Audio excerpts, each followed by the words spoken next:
Hello everyone, welcome back. I recently did a video on chert, on how to get chert out of a block of chert that you're going to use for flint and steel. And it got me to thinking, wow, I got a lot of this. If a piece gets dull, because you're basically taking it and striking it, right? If it gets dull, what do? Throw it out? Try to sharpen it, Most of the time, if you have a lot of it, you'll just toss it and get another sharper piece.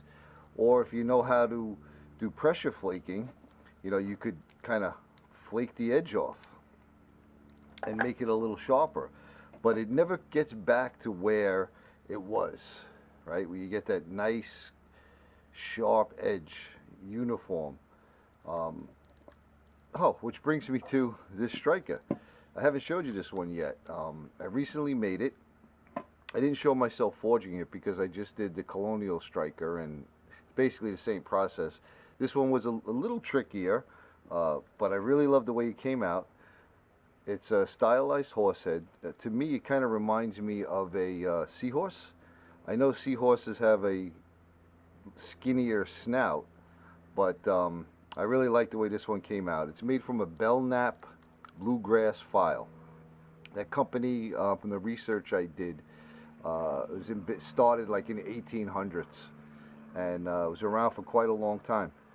So I don't know how old this file was, but I picked it up at a yard sale for, I don't know, it was probably like either a quarter or 50 cents for the file, and I still have plenty of it left to make more.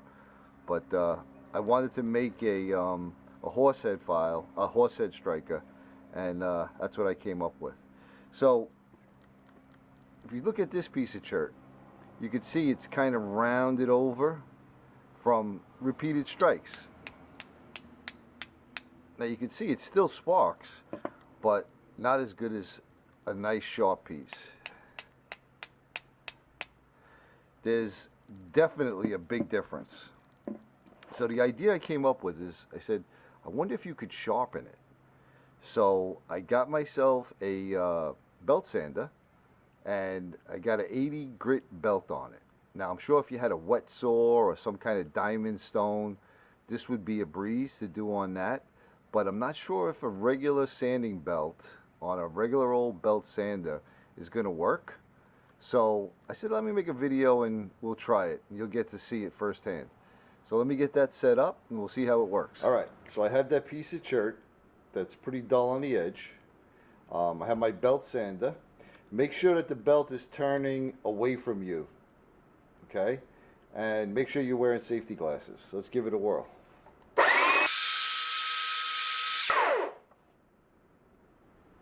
All right, it looks like it's starting to work.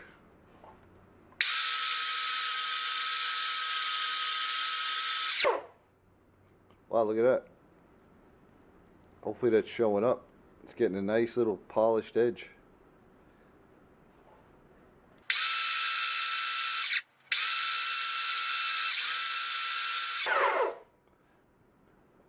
I'll be darned. It's working.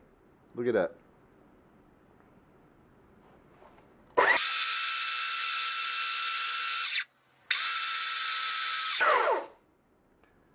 Oh yeah, for sure. That is definitely working.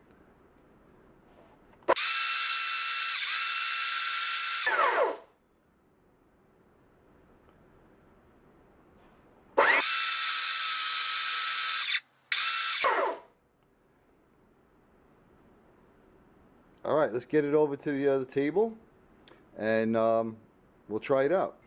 All right, we're back at the table, and the answer to the question is yes, you can sharpen it. I mean, take a look at that. What a big difference. I'll try to do a before and after screen capture, but that definitely got sharper. I mean, we got a nice edge. We made it, it's kind of blunt, so it should hold up a little bit better. And let's see how she does. Oh yeah. What a difference.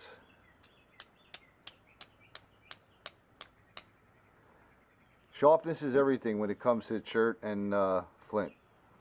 So that little experiment worked, and if you had a coarser belt, like maybe a 36 or something like that, or a 60 or something, I know they make 36, not sure about 60, but that was an 80 grit, and it was used, so probably wasn't as good as a brand new one.